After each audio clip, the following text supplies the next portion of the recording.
All right, we're back for another episode of Summer Showcase Northern Lights. Wow, Wow, I'm gonna that was a just lot harder butcher than that you name know. there. Yeah. I apologize, everybody. I cannot talk all of a sudden, apparently. So make sure you hit that like button, comment, share the stream with all the CFL fans that you have in your life. No matter where you're catching this, whether it's Twitter, Facebook, YouTube, Twitch. We appreciate all of you guys tuning in, and hopefully you guys enjoy the show while we're live. Michael, how are you doing tonight, man? Good, brother. Good. Can't complain. I mean, we finally getting some illness out of the house. Every single one of my girls has, over the course of the last 2 weeks, been battling COVID. So, Oh, um, I dear. luckily dodged it all and have not been sick. I don't know how it happened, but no COVID for me. So I can't complain. There you go. I don't have COVID in my household right now, but we've got strep going around. Oh, that's fun. Yeah, always a blast to have kids, aka petri dishes, running around in your homes, right? Yep. Oh yeah. Yeah. No, my 10-year-old was with her mother for a week. She came back and she tested positive for COVID and then for ear infection 2 days later. So Man, that's rough. poor girl got it rough. So No doubt. That's rough for sure. So, given that this past week wasn't exactly the most news-filled week, we've got a couple different subjects that we're going to kind of cover today, and then we'll, it's going to probably be a fairly quick episode. There isn't a whole lot to talk about, but two of the bigger pieces of news this week is the fact that Jeremiah Masoli and also McLeod Bethel Thompson will be starting for their respective teams. So right off the bat, let's go to McLeod Bethel Thompson first. What do you think when you hear the fact that he is now the starter once again for Edmonton? weird, odd choice. They're sitting at 5-9. I think they still have an outside chance at the playoffs, and you're going with a guy who I know it wasn't necessarily all his fault, but started out the year 0-6, 0-7, Oh, and and 7. yeah, started out 0-7. You have a dynamic playmaker back there with Trey Ford. Though, to be honest with you, Ford has a tendency to get overwhelmed pretty easily, and he has an injury history. So I can understand maybe trying to proceed with like a more durable guy. MBT, like I love MBT. Don't get me wrong. I think the guy is a fantastic quarterback in these alternative leagues. He's put up really good numbers. He's played well, probably better than what his record shows. I know his touchdown to interception ratio hasn't been the greatest. I feel like that's inflated because I think he had a 3 INT game in there somewhere, like on a really bad night. So um, I don't know if this provides the best choice for Edmonton to get into the playoffs. Honestly, he's not as mobile because he is older and has a tendency to take some pretty big hits and sacks in that pocket. So I found it odd more than anything, but I guess with the loss last week, they felt like it was necessary. Yeah, that's kind of confusing part about it. I mean, obviously, like you just mentioned a moment ago, he started out the season 0-7. Then you bring in Trey Ford, you get your first win of the year. It looks like you finally found momentum. Ford comes in again the following week, and then he gets hurt. Even after being 6 for 6 on that day, McLeod Bethel Thompson comes in, he finishes the game. Ultimately goes, I think 3-1 over the next 4 games. But then ultimately you turn back to Trey Ford when he gets healthy, which I believe was probably the right choice at that time. And ultimately, then you just turn around and undo all the progress that you've already done with Ford to get him kind of where he was at this point in the season. I understand the injury concerns, obviously. I mean, that's something that you're not going to get away from with a mobile guy like him that's not necessarily the biggest quarterback in the world. It's just an interesting choice. Like you said, I don't necessarily know that McLeod Bethel Thompson at this point in his career is the best option for the Elks to get them in the playoffs. But, can you argue with how he's played over the last 4 or 5 weeks? and say that it's actually that dramatically better than Trey Ford. And I guess that's the argument that Edmonton must have had with themselves, and ultimately their answer was no. McLeod Bethel Thompson has not been, that much worse than Trey Ford enough to risk injury and potential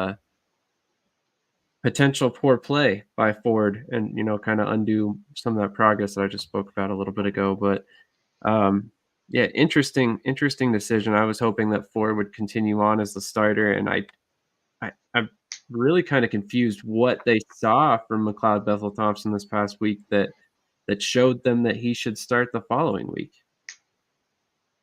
Well, and I think the other thing here is, for me, this now comes down to looking now more at Trey Ford, like a microscope. We talked a little bit about it when Chris Jones was there, right? Like, we talked about why was Trey Ford not being the starter? Why was Trey Ford not getting a chance to be with the first team reps? Why did Coach Jones feel like he needed to consistently go out and try to find other quarterbacks to play and stick with guys even when the play wasn't on par, on the field during game day? And now we have a whole new regimen or regime, and here we are back to the same thing. So is it something with Trey Ford that they're not seeing from a coaching standpoint to make them comfortable with just announcing him to be the full-time starter? That's starting to be the question that I think that should be at the top of everybody's, that follows the CFL and the Edmonton situation. That's the question they should be asking themselves now. Is there something more that is causing these coaches to kind of steer clear of allowing him to start? And that's ultimately, I think, the big question. And I think we've spoken on it before. There's, been rumors about his work ethic or maybe his football IQ. But I mean, at the same time, like, do these off the field issues really take away from what he can bring to you simply as an athlete? That's the big question that really just, in my mind, it doesn't. At some point he's got to just kind of work through his issues as a quarterback or fail trying. And you got to kind of figure out what you have in him. But I think this little yo-yo effect that they've got going on with him and McLeod Bethel Thompson is not necessarily, it's not good for either quarterback, really. And I'm not going to say it's good by any means, but I can kind of understand it too. And if you take a look at Trey Ford's career statistics, outside of his rookie year in 2023 and 2024, this year as well, he has a 2-to-1 touchdown to interception ratio, which is pretty high for quarterbacks. I know 19-9 isn't, much better because it's basically a little over 2-to-1, but it's not it's not something you want to see from a first overall pick in a dynamic, athlete such as that. The yardage looks okay from a passing standpoint, and his average per completion looks good. It's just that interception to touchdown ratio may be part of the problem. Maybe that's part of the unpreparedness with the rumors that we're hearing with his work ethic, and or maybe he has trouble reading defenses per se, or it's hard to tell because the CFL is usually pretty tight-lipped on a lot of information that comes out of certain teams. They don't really, indulge in it the same way like we hear about it down here in the NFL on a consistent basis, or even the UFL for that matter. So it's hard to really gauge from it, and the numbers don't tell a full story. However, in this case, it could be that 2-to-1 ratio that is the problem. I could kind of see that to a certain extent. I mean, like you said, 19-9 is not necessarily better, but I don't necessarily know that. I don't know that Bethel Thompson isn't truly better than that. But like you mentioned, I mean, he didn't have a 3 interception game, but he did have two interception games, which is obviously out of character because that's the only 2 that he's had all season, and he's played in all but 1 game this year. So I mean, obviously he always kind of takes some chances, but he's a pretty solid quarterback overall. And so I mean, it's definitely one of those things where it's really, to me, just odd. Like, we mentioned, I mean, at some point you just have to pull the plug one way or another, or rip off the Band-Aid, for lack of a better term, because I mean, if Trey Ford isn't the guy, then you need to move on. You can keep looking for all these veterans to play in front of him, but at some point, if you don't feel confident to just throw him out there and know that he's going to find some wins, and maybe he's going to lose some games that he shouldn't, but you're comfortable with that, then it's time to start looking for the future of the franchise, because MBT is what, 36 years old. Yeah. He's closer to the end of his career than he is the beginning, and I don't know that they necessarily have a long-term option behind MBT currently, and that's got to be a concern if you truly don't know at this point what Trey Ford brings you. I mean, this is his third season already. At what point do you just give him the reins or move on? Well, and that may be the other part of this too, is even though 19-9 isn't necessarily a good looking record, we're talking about a top veteran free agent signing and not a number one overall pick, right? We're talking about a guy that is basically been brought in to be a stopgap to supposedly the future of the franchise, and maybe they're comfortable knowing that they're not a championship caliber team, and they're comfortable just being like, okay, just get us what you can, and we'll see what we can do moving forward with the Trey Ford situation. Because you have to remember too, when it came to Chris Jones last year, Jarrett Dagey got starts over Trey Ford, and Dagey was like, I think he was a rookie. He was. Yeah. So I mean, it's not like it's just been these random free agent veteran signings that have come along. It's been some rookies that they've brought in to put in over Trey Ford, and some other marginal quarterbacks that have played ahead of him as well. So it really honestly makes you look at it and go, is there something more that we're not seeing or that's not being reported on coming out of this situation? It almost reminds me of the Trey Lance situation with San Francisco, just minus the amount of injuries, where Trey Lance had a ton more. So I'm curious to see what happens. The Edmonton quarterback situation is going to probably be one of the most intriguing off-season storylines to watch moving forward after this year. I would completely agree, and there's already some big names that could potentially be on the trade market, or maybe they hit free agency. I mean, when you look forward, I don't want to get too ahead of ourselves here, but I mean, Vernon Adams, perhaps Jeremiah Masoli, who we're about to talk about in a minute. So I mean, there's a lot of different guys that Edmonton could go after, and just to throw this out there, Jarrett Dagey is still on the roster. I mean, he's on the practice squad, but you have to wonder if that's not a guy that they have more faith in still to this day than Trey Ford. I mean, ultimately, Jarius Jackson's the interim head coach, but he's also the guy who was the offensive coordinator and quarterbacks coach. So he knows exactly what he likes and doesn't like in these two quarterbacks, and nothing in terms of, the coaching staff has really changed in terms of their views, I would imagine. Chris Jones was a defensive coach, so I don't imagine he had a ton of input, if Jarius Jackson really was pounding the table for Trey Ford to start. So well, it just something seems to be off in the situation, and it really just makes you start wondering. And maybe Trey Ford needs to look internally and go, I have to do better, or whatever. If he wants to start in this league, maybe he's unhappy in Edmonton. Maybe he doesn't want to be in Edmonton. I mean, it could be various things. Because obviously, this is a majority of this is speculation, but I just find it very weird that we've had two separate head coaches, even though the staff hasn't changed too much. Kind of do the same thing with the ping pong at the quarterback position between him and insert X here. So it will definitely be intriguing to see what happens this offseason, though. Agreed. It's definitely interesting to kind of follow along with Edmonton, and we'll see if they bring in 9 quarterbacks again this year. I mean, if you wanted any indication of how they felt about Trey Ford, I mean, you just look back at that. They brought in basically anybody and everybody you can imagine. I think they had at one point 4 different quarterbacks from the UFL on the roster. So, I mean, it's definitely interesting to see how it's all progressed. And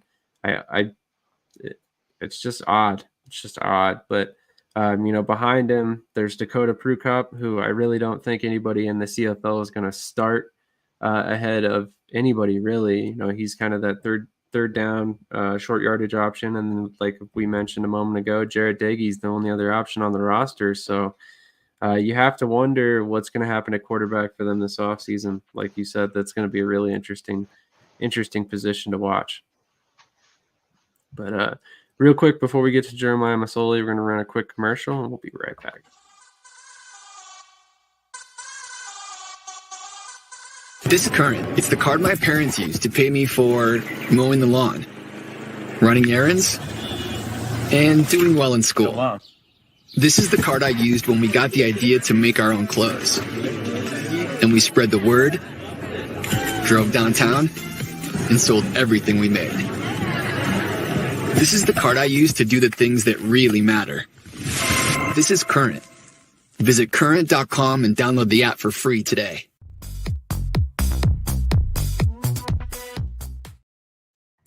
All right. So moving on, obviously, as I mentioned in the kind of lead up to this, McLeod Bethel Thompson is not the only backup quarterback that is going to be starting this week, or one-time backup quarterback. As we mentioned before, Jeremiah Masoli will be taking first-team snaps for the Redblacks this week as well. Drew Brown was seen in a walking boot earlier this week. So definitely interesting to kind of see how this has progressed this season. I mean, you see on the screen 1-2 record in 3 starts. Drew Brown has been injured on and off on a bum ankle. So, we're finally at a point where Jeremiah Masoli's taking the reins. So, I mean, what are your thoughts on this one? And, I mean, do you think this is the right decision for Ottawa, considering their playoff hopes are sort of slipping recently? This one's an interesting one primarily because he's not the guy that I necessarily feel comfortable turning to, but at the same time, he is a guy who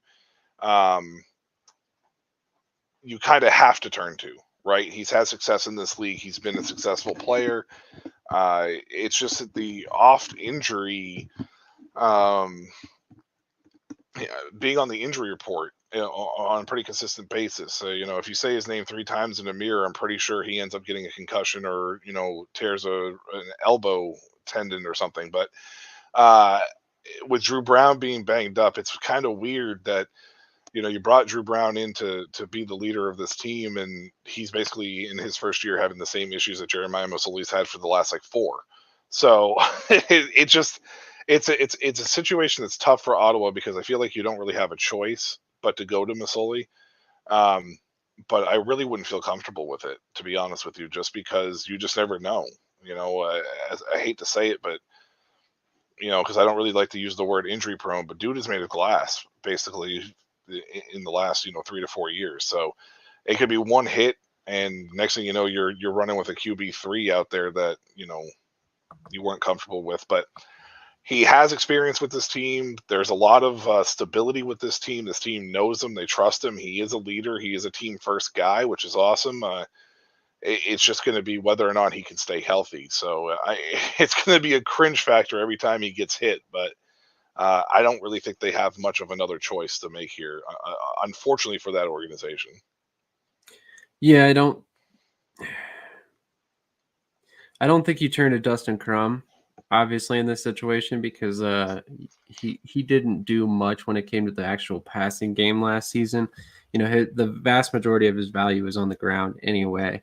So, I mean, with that in mind, I think you like you said, you don't have much of a choice, obviously, with Drew Brown hurt and needing some time. I think this is kind of a luxury type situation where you're lucky to have a guy like Jeremiah Masoli as your number 2.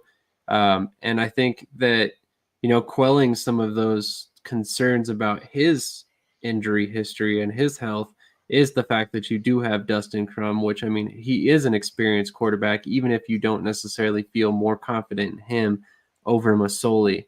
You could always kind of run the dreaded 2-quarterback system, get Crum involved quite a bit, and, use him in other ways rather than just in that short yardage role if you see fit. But I'm of the thinking that, you just kind of roll with Masoli, and if he gets hurt, he gets hurt. It's just kind of the snake-bitten nature of Ottawa quarterbacks over the last couple of years, especially when it comes to Jeremiah Masoli in particular. So definitely interesting timing on all this. And to be completely honest, if I'm looking at the overall landscape of how things are shaping up right now, I would assume that we probably don't see Drew Brown for a week or two. I think they're probably going to play this one safe, start Masoli for a couple of weeks, and let Drew Brown get back to 100% and not have to rush him back. I mean, it's actually somewhat perfect timing because they play Saskatchewan this upcoming week, and then they're on a bye the following week. So, you get 2 weeks for Drew Brown to get healthy, and then, maybe right after the bye, we see him when they go visit Montreal, which is, maybe you wait one more week and you let Masoli take that game, but I don't know. Well, you made the right statement there that I think it's good timing to be able to allow Drew to stay healthy. You need Masoli to stay healthy, though, in my opinion, because I think Masoli gives you the best chance to set yourself up for a playoff push for Drew to come back being 100%, right? Like that's exactly what you want. Is you want Drew to come back at 100%. And with Jeremiah Masoli's, success in the past and his experience factor in this case, because even though Dustin Crum has experience, it's only his second year in the league, and he wasn't exactly the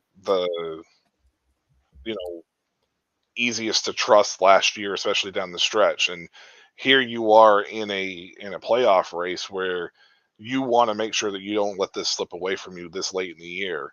And Masoli gives you the best chance to get to that point, so Drew Brown can come back and be 100% healthy for that playoff push.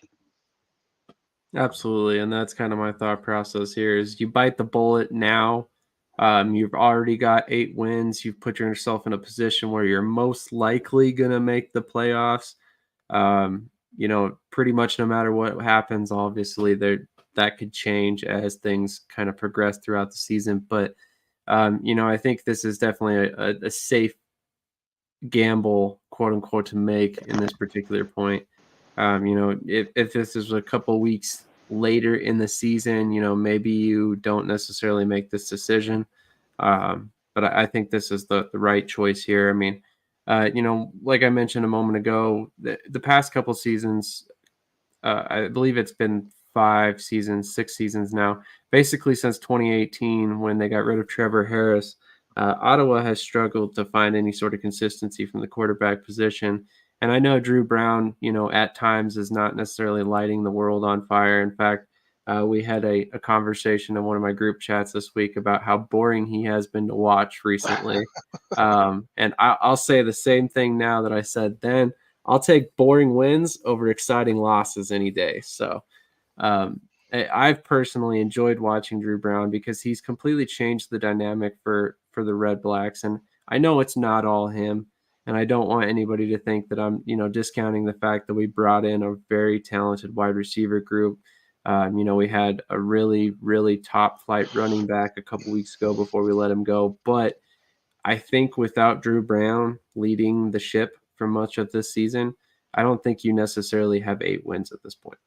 So, I mean, that's one thing where I think this was a great trade to bring him in. I think that despite the fact that his numbers don't look insanely, efficient, I think he's been dramatically better than anything Ottawa has had in recent seasons. And, maybe if this is a different city, you look at him a little bit differently, but I think Ottawa realizes where they stand and that they kind of just need to invest and roll with this guy moving forward.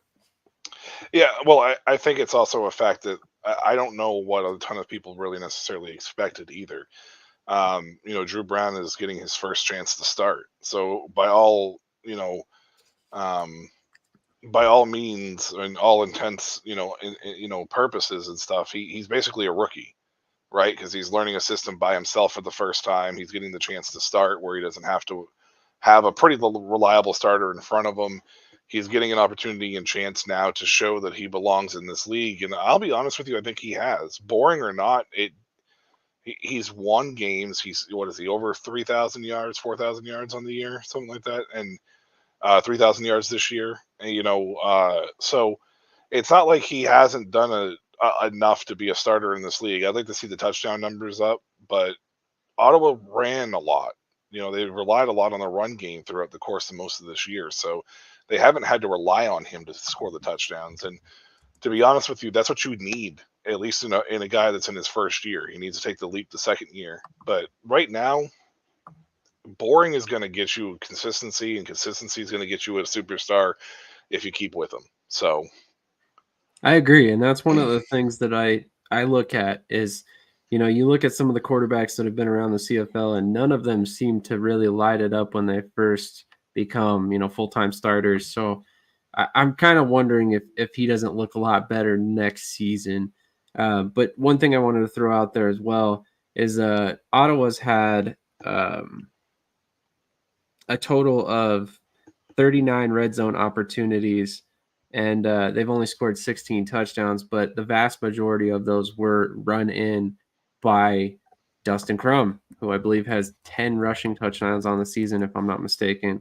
So, I mean, there's a perfect extent right there. I mean, typically when it gets down to the red zone and in that situation, they're taking the ball out of Drew Brown's hand and giving it to Dustin Crum to force into the end zone. And I apologize, I misspoke. 7 touchdowns on the year. So, so that's definitely a factor when you see those kind of low touchdown numbers with the passing game, like you mentioned. So, is that 7 rushing or 7 total? 7 rushing. He does not have a passing touchdown this season. Oh, because Drew Brown has 11 touchdowns on the year. So yeah. Oh, you were talking just red zone. Sorry. Yeah. Yeah. Exactly. Yeah. No. Never mind. Yeah. Sorry. But then that's not even factoring in Reichel Armstead and what he's done, and then also the subsequent running backs that have come after him. And actually, that's a topic I didn't think about. We definitely need to talk.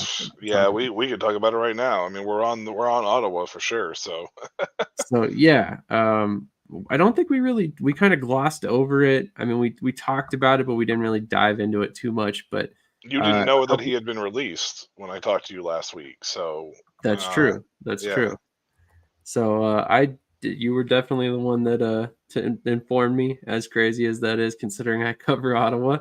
But yeah, I mean, it was an odd move. It kind of came out of the middle of nowhere.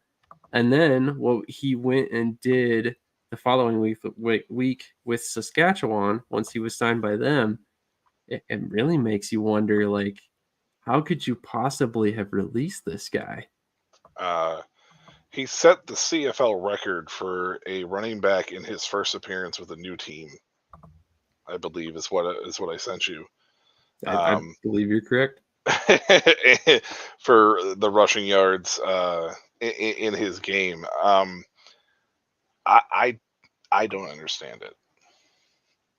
It didn't make any sense to me. I know he ran for 24 yards and he's had some pretty dud of a games in there, but if you go take a look at the carries, 7 carries, 4 carries, like 13 was probably his worst ratio overall. I think it was 2.8. Yeah, 2.8 yards. I mean, I can't put that blame on him in that situation. So yeah,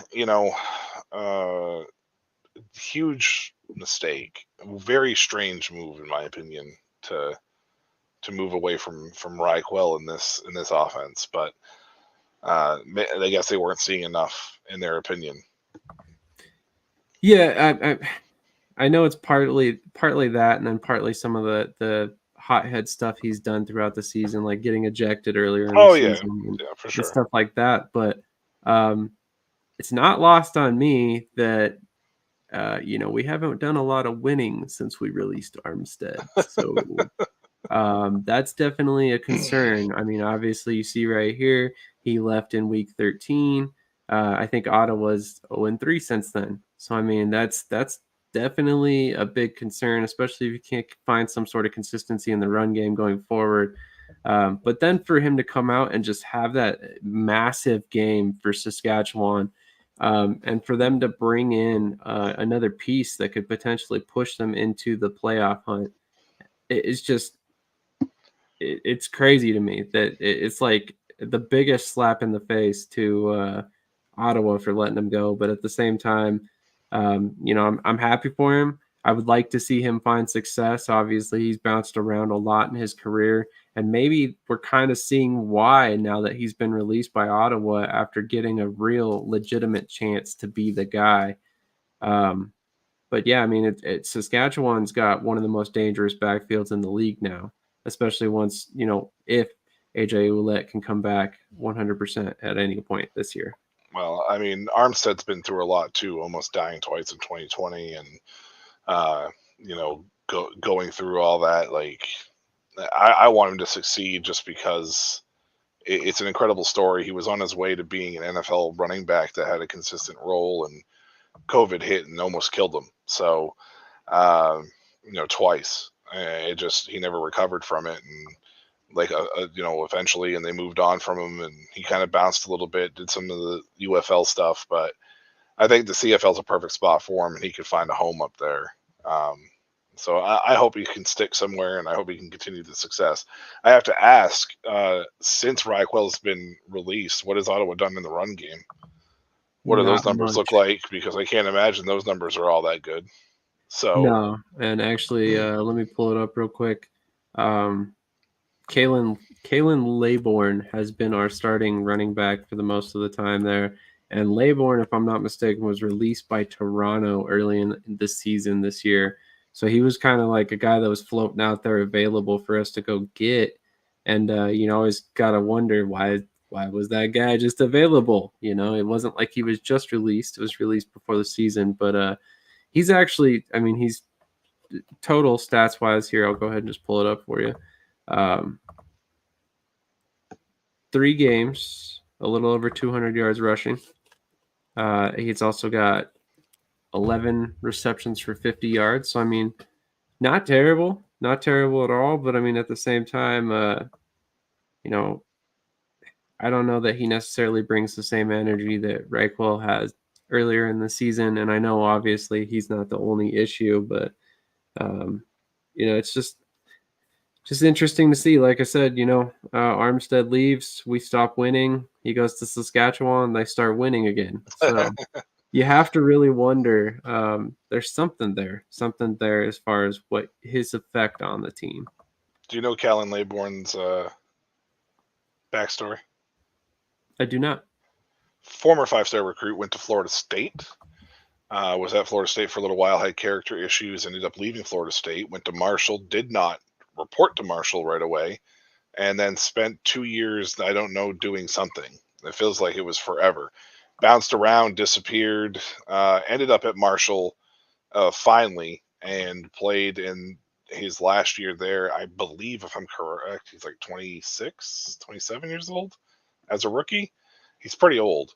But there was a lot of issues in there. A lot of things happened characteristic wise. A lot of questionable things. So he kind of disappeared off the face of the planet for a little while, and then bounced back. I hope he succeeds, because it's just one of those things where, hopefully he got himself straightened out. But yeah, his entire college career is very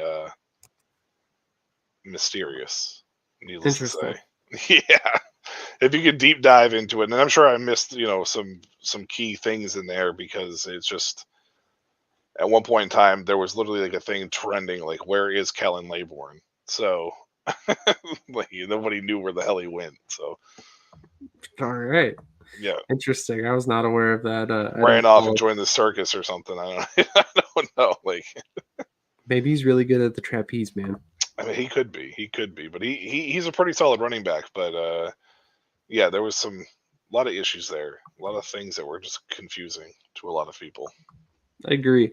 Not to get too far off on a tangent right now, but stuff like this is why I'm confused why a guy like Bryson Aline hasn't been signed by a CFL team at some point. I mean, there's been so many different guys cycled through this season. A lot of guys came from the UFL. That he's quick, he's agile, he can catch the ball, he can return kicks. Why hasn't a CFL team pulled the trigger on him yet? Like, that just seems crazy to me. And I know, like I said, I'm getting off on a tangent here, but I know that he had some interest at some point. It's never culminated in a contract for him. I think for Aline, it's more his size. I think he's viewed more as like I don't think he's the smallest Tarek Cohen, but he's like a Tarek Cohen-esque type player. And honestly, when it comes to the CFL, you would think that those kind of running backs would be a little more, I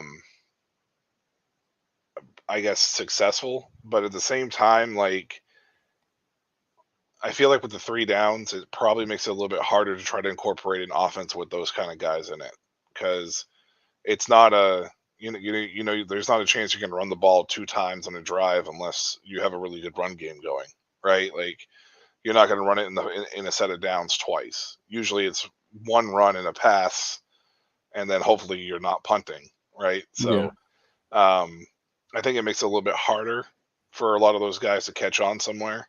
So they need a guy who can run between the tackles too, and I just don't know if they view Aline as a guy who can do that. I think he's capable. I just don't know if he's necessarily viewed that way. It's the only thing I can think of, especially up north. Yeah, it's just kind of odd. I feel like he fits the game well, and with a wider field, I think he would be even more dangerous, especially considering his ability as a receiver. But like I said, getting off on a tangent there. Just something that has been on my mind recently, but we'll hopefully see him sign in a contract somewhere soon. But moving on, we can go ahead and kind of look at the playoff picture, which has changed quite a bit as of late due to some winning and losing on both sides. But let's look at the West Division first.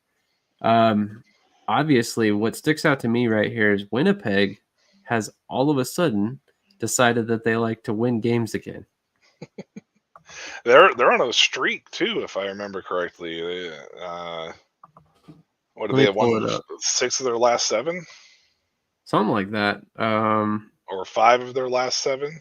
Their win streak right now is 6 straight games. Yeah, so I mean, this team was 2-6, at one point in time. So, but we kind of thought about this, right? We thought that this was going to be something that was a possibility for some kind of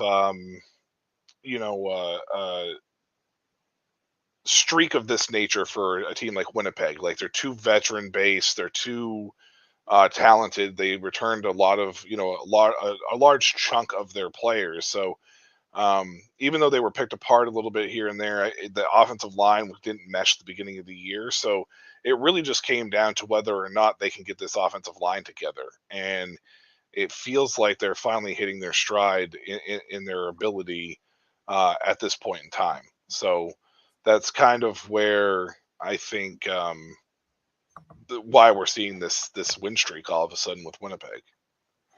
It's definitely interesting, but you're right. We have been talking about the fact that they've been off all season long up to this point, and now they've won 7 out of their last 9 games, I believe it was, or 7 out of the last 10, which, all of a sudden things turned around real quick for them. And actually there was a couple losses in there that were only by like 3 or 4 points. So, they very well could have been 9-1 over the last 10, and it just, a couple things fell their way.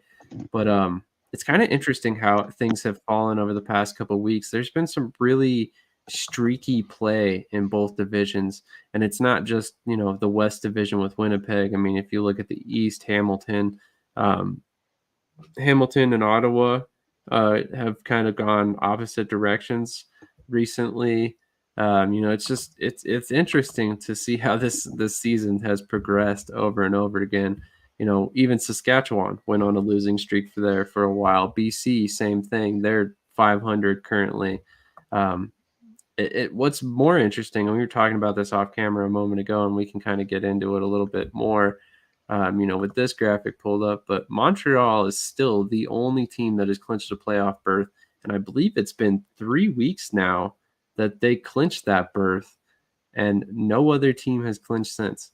It looked like Ottawa was poised to, be the second team to clinch, and that they were, coming up on a couple more wins and they'd be in. But, now they've fallen down, and Toronto is 500. On the other side, BC's 500. Looks like Winnipeg might come out of left field and be the next team to clinch. Yeah, I feel like with the way that the CFL season is and the length of it for a nine team league, these streaks are very common. Well, I think last year we saw Edmonton looked like they were creeping their way back in, and they went back on a losing streak after starting out 0 and whatever. This situation, it feels very similar. Edmonton's hovering. We don't know if they're going to get in, but they started out the year with all those straight losses. So Hamilton going on this win streak here and there, or playing much tougher. I think it's just more of the parity in this league, right? Like, you're playing these teams so much that I think it's like three times in their division or their conference or whatever, and then it's 2 times out of it. So you see these guys multiple times and kind of catch their tendencies. So it's not really surprising to see the streakiness. Montreal, that team is just, they're kind of like the Toronto of a couple of years ago, or the Winnipeg for the last few years.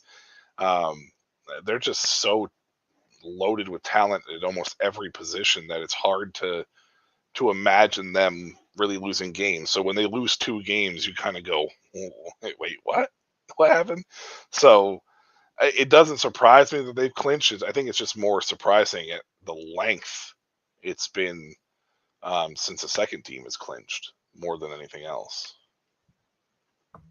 Completely agree on that front. And there was a graphic I was trying to find somebody put up today, or maybe it was just a tweet, or today or yesterday. But when you look across the league, if you look at the point differentials for each squad, it seems very odd, because there's certain teams that have dramatically outscored the points that they've allowed, and their records aren't that great. And then you've got Ottawa that has literally been underscored their opponents by almost 30 points, and they're 8-5-1. So it's definitely weird to kind of look across the league. You've got BC that has almost a 0-point differential. They literally have forced 2 more points than they've allowed. You got Saskatchewan that's defense has been kind of one of the best in the league, and they're still 6-7-1. So that's, man, like I said, it's definitely interesting to look and see how this whole season has progressed, and it's only going to get more interesting as things go on, and these playoff positions start getting sewn up. I mean, Toronto, Ottawa, Winnipeg, BC, they're all still in the mix. Technically, Edmonton could come out of the weeds there and make it in. I think Calgary is technically even still sort of in it. Mathematically, they are, but the visual test, they're out. Yeah, that's. I hate to say it, but they're out. I mean, there's just no way. I will say about Ottawa, though, that the points for and the points against, it tells me that when they lose, they lose. Like, yes. That's what that tells me. Like, and those five losses were probably by definitely double-digit loss across the board. So. Well, I will say, and I'm disappointed to say this because they're probably going to be the team to knock us out of the playoffs, but Montreal gave us a whooping. It was 46-21, I believe, the first time that we played. So they whipped us pretty bad, and I want to say they whipped us pretty bad last time we played them as well. So that's definitely one thing where, this past week they beat us by 12. So that's like 30 of the points right there. So Montreal, they've got our number for sure, and that's a concern, obviously, if you intend to have Grey Cup aspirations in the CFL, because they are definitely the defending champions and look every bit the part currently. Yeah, I also find it weird that Hamilton has a better in-division record than Ottawa and Toronto do. That's a good point as well. It's really, if Ottawa was not as good as they are at home this season, they wouldn't even be remotely in the conversation for playoffs. So, I mean, if you're an Ottawa fan and you're one of those season ticket holders, you should definitely be patting yourself on the back because they have a dramatic home field advantage. And I know they finally lost their first home game, here recently, but at the same time, I mean, that's literally the only reason they're in the playoff race right now. So doesn't bode well for you guys down the stretch, though. Looks like you have more away games than home games coming up. So yeah, that's definitely a concern. Definitely a concern. Next week we are at Saskatchewan. The week following, bye week, like we mentioned, at Montreal, at Toronto. Then we're home for Hamilton in the last week. So depending on how things fall, we could really, really need to win that Week 21 game against Hamilton to solidify our playoff spot. So that's a definite concern moving forward as well, because we have not been at all good on the road. In fact, our record on the road 2-4. is 2-4. 2-4. And the worst part about this is while it hasn't been a Toronto season by Toronto standards, they're creeping up on you. And with these away games that you have going on, if you guys don't get that figured out, Toronto could easily sneak past you there in the division. So you're not wrong. If they find their hot streak, they could, sneak by you in the division. So yeah, you're not wrong at all. In fact, Hamilton did us a really big solid this past week by beating them, actually. So we just got to make sure it doesn't count long term for Hamilton getting in the playoffs, and that we somehow figure out how to make it there. So that's definitely going to be an interesting little side note to follow. But something tells me that game, Hamilton against Toronto last week, is going to be one of the deciding factors in the playoffs one way or another. Well, it's going to definitely become a deciding factor in this division for sure. It's just going to be a matter of who gets streaky at the right time. Did Hamilton, do it too early? Or did they exhaust all their fuel too early and they're going to hit that Saskatchewan losing streak? Or, is Toronto going to find their footing at this right time? Can Ottawa finally get over the hump with the away games? So, it's going to be fun to watch this Ottawa, that division, but I'm sure it's going to be nerve-wracking at the same time for Ottawa fans. Yep. It definitely is already nerve-wracking for me. As soon as we started losing, I'm like, oh no, come on, man.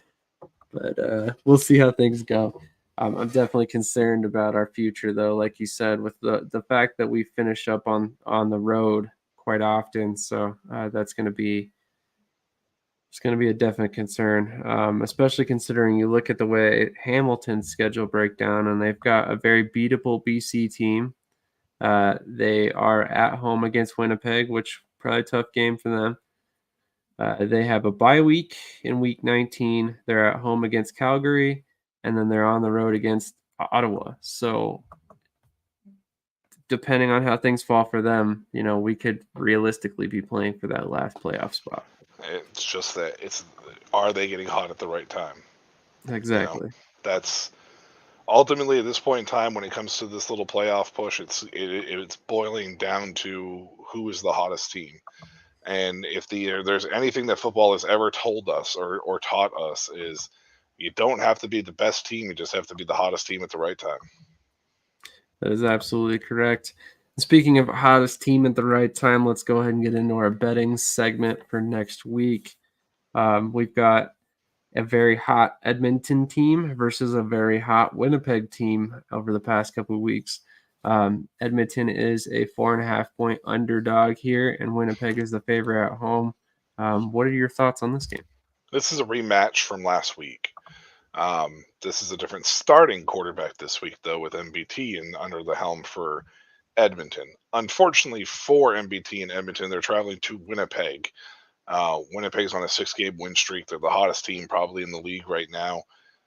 They're vying to try to win, their division.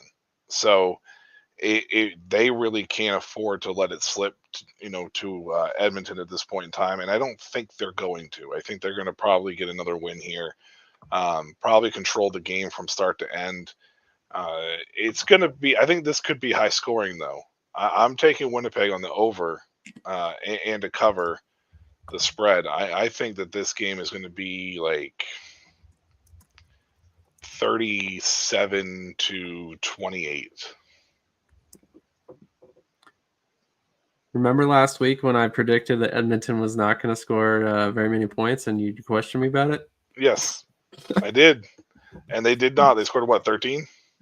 They scored 14. 14, so. Yeah. This week, I think it's going to be a little bit different because I do think that I think Winnipeg has to adjust their a little bit of their gameplay with the quarterback change heading into the week. I think this defense is still really, really good. I think they're going to control this game, but I just feel like this one might be a little more of a higher scoring game than what we saw last week, especially seeing how the last week turned out. Yeah, I agree. I mean, if they scored 27 points in Edmonton, that home crowd will probably be a big benefit. What was your score again? This one's going to be like 37-28, something like that. That's right about where I have it. Okay. Yeah, I mean, I'm picking Winnipeg as well. You can't pick against them right now. They're playing too well, especially at home. Man, 37-28 is a lot of points, though. It is. It's 65 points, but we've seen Edmonton score in the 30s numerous times and lose games. So, I know that Winnipeg's defense is playing at a different level right now. It's just I don't expect it to be 2 straight games of the under with these two teams. Both teams are too good offensively. I feel like to have 2 games that are, hitting the under. And that means I'll probably be wrong, but still, like. I don't know about the under. 49.5 points is a fairly low under, I feel. I definitely could see both teams scoring over 20 points in this game. So, I mean, that makes it very, very unlikely that they're going to hit the under. Does Winnipeg cross 30? I don't know about that. But I definitely think we see a situation where they can score more than 49 points combined. So I think I'm going to go 29 by Winnipeg to 18 by Edmonton. That wouldn't put the over. That's the under. You're right. That's the under. Yeah, I'm going to stick with that. That feels right for some reason. So I guess I'm going to say the under. But we know how my scores go. I'm not very good at scores. But you called Edmonton last week, not scoring a ton of points. So that's true. Maybe the under hits again. That's true. We'll see. We will definitely see. Moving on to the next game, we've got Hamilton at BC. BC is a touchdown favorite at home. I think that's discounting what Hamilton's done over the past couple of weeks just a little bit. But what are your thoughts on this one? Hamilton on the under. Wow. Hamilton on the under. 23-16. I don't trust this BC team right now. They're too inconsistent. They might come out and be hot and score dump 45 on Hamilton. Hamilton's just playing best ball right now, or one of the hottest teams in the league right now, probably behind Winnipeg. So, yeah, I'm going to put the trust in Hamilton to get it done. I think they realize that they're tasting the playoffs. I think they can taste it right at their grasp, and they understand how important this game is. So. This game could be very much high scoring and be on the over 53, but I feel like this is going to be probably a little more of a ball control game. And I think Hamilton's just going to get it done. So interesting. Well, actually, it's kind of funny how much things have changed since Hamilton got smacked in the mouth by Edmonton and lost 47-22. Since that game, they lost to Winnipeg by only 3 points, and then have won 3 straight games and had a bye week in there.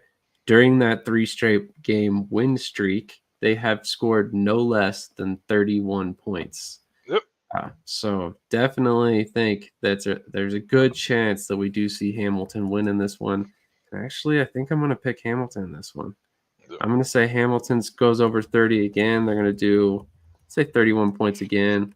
And then BC 28. I'm with you. I do not trust the BC Lions right now. It seems like every other week they're flip-flopping on whether they're going to win or lose or play great or play terrible. And last week or 2 weeks ago, sorry, they got mollywopped by BC. By Toronto. The week before that, they beat Montreal. So you never really know exactly who you're going to get from BC. And I think in this particular game, I think we're going to ultimately get the bad BC and a good Hamilton team. So definitely interested to see exactly how this game goes. And, just a couple statistics to back that up. Currently BC is, like I mentioned, only outscoring opponents by 2 points. And Hamilton, while they have allowed the most points in the league, a lot of those points came early in the season. So since Chris Jones has joined the Tiger Cats, they've had a pretty decent defensive showing so far this season. So we'll see if that continues, but I have a feeling it's going to in this game. Moving on to the next game, we've got Ottawa at Saskatchewan. Saskatchewan is a 3.5-point favorite, 51.5 over under. I would have taken the over earlier in the year, but I think this one is going to be an under, and I'm taking Saskatchewan 3.5. I think they cover. Ryquell Armstead revenge game. Chalk it up right here. I didn't even think about that, but yeah, it's going to happen. He is going to want to make them, realize they made a mistake if they didn't realize it last week. 24-14.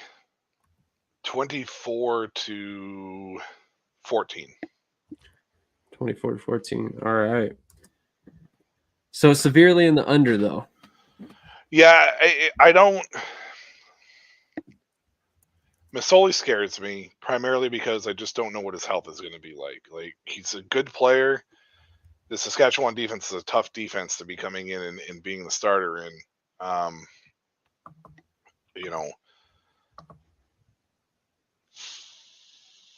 You guys are one of the coldest teams in the league too right now. So it just, I think Saskatchewan's kind of finding their footing again and getting back to the way that they played at the beginning of the year. And I think Ryquell is a huge part of that. So I think it's going to be in the under in this one pretty significantly.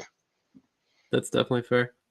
I was kind of looking for some statistics to back up my claim here that Saskatchewan's going to beat Ottawa, but they are a perfect 3-3 at home. So they definitely haven't defended home turf very well.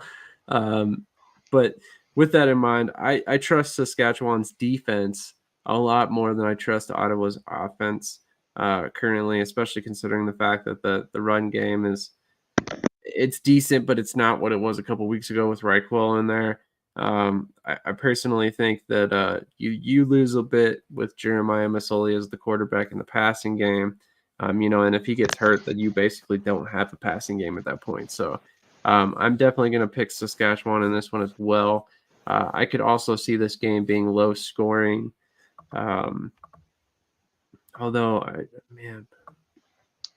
Struggling with the score here. Saskatchewan did score 37 points last week. They did. So that is one thing to think about. Ottawa did only score 12, though. So you could technically combine those scores and still hit the under. I was going to say, yeah. I do think Saskatchewan is going to top 28 points. So we're going to go 30, 30-20. Saskatchewan wins at home in this one. Just under the under the over, just under the total, whatever. Yeah. Yeah, just under. Cool. 1.5. But yeah, okay, last game of the week, and this one should be a good game, even though I think we both will be picking the same team in this one. Montreal travels to Toronto, and they're only a 1.5-point favorite in Toronto, which I think is incredibly optimistic on the betting side. But what are your thoughts on this one? Montreal pretty handedly. I think they're going to hit the over in this game, but I think it's going to be garbage time touchdowns for Toronto. It's hard because Montreal's already clinched a playoff spot, so it's not like that they have a dire need to get in there. I still think, however, they want home field and they want to be the number 1 seed and all that stuff. So I'm going to take Montreal 36-20. Wow. All right. More interesting the fact that that they're picking Toronto, or say Toronto's only a 1.5 underdog. They just lost to Hamilton. Yeah, it's the Chad Kelly effect. Chad Kelly or not, man, they just lost to Hamilton at home. You're facing the best team in the league now. I don't care if you're at home. It's the Chad Kelly effect, though, man. The Chad Kelly can win a game for you at any given point in time. So that's very true, and I mean he is definitely still Chad Kelly, not necessarily playing like he did last season, but we'll see if he gets back to that point. And this could be the game, just to spite me. But I personally am picking Montreal as well. Would not shock me to see Montreal score 40 points in this game, but I have them scoring a little bit less. I'm actually going to say, I almost want to say 31 again, but I'm going to go 28-24 in this game. I just think that Toronto is too hit or miss this year. Montreal is damn near unstoppable, but both of these teams are too good that I don't necessarily see this one being a huge deficit either direction. So definitely going to be some interesting games this weekend. I'm curious to see how they all shake out. I think Ottawa and Saskatchewan is going to be a good game. I think Hamilton and BC is going to be a sneaky good game. Winnipeg and Edmonton, also a sneaky good game. And then Toronto and Montreal, it could end up being a shootout. So definitely a lot of great games to tune into this week. Make sure you are checking out the CFLCA website to figure out exactly where you can catch all these games, and tune in this weekend because there's going to be a lot of exciting CFL action. Any final thoughts before we get out of here for the night? No, I think that the great thing about this league is the parity is so good that you're getting, with the 9 teams, you get pretty good games every week. Very rarely do you get the, huge blowout. When you do, it's usually just the team is playing off or missing a key player or whatever it may be. So, for the most part, every single one of these games is pretty good. So, yeah, I'm excited for this weekend to see what happens, and we're getting ready for the playoff push here soon. So, Grey Cup's coming right up. It's right around the corner. It's really not that far away. I think 4 weeks, 5 weeks. No, it's a little over that because October. Sorry, Grey Cup usually happens at Thanksgiving, so 5 weeks to the playoffs. That is my mistake. Yeah, definitely a lot more great CFL games to come. And like I said, this is going to be a great weekend, possibly one of the best weekends we've had in a while in terms of quality of games. So I'm very excited to see exactly how all of this stuff falls. Like I said, it's going to be an interesting little playoff push here. There's a lot of different variables to still answer moving forward. But definitely excited that you guys all tuned in and chose to stick with us this late tonight. If you haven't done so already, make sure to hit that like button, comment, subscribe. Make sure you jump over to YouTube and subscribe there. The reason I say that is YouTube typically has anything and everything that we produce. There's other platforms that we send some content out on that don't necessarily get all of our shows. And if you're not aware of what shows that you can catch on this network, we essentially cover every football league there is on the planet right now. So if you're a fan of the CFL, the ELF, the NFL, the LFA, IFL, NAL, basically any of them, tune in right here and make sure you're subscribed. We're going to bring you all the content we possibly can over the foreseeable future and hopefully for a long, long, long time. So we need you all to subscribe and help us get to that point. But without me rambling any longer, see you guys in the next episode.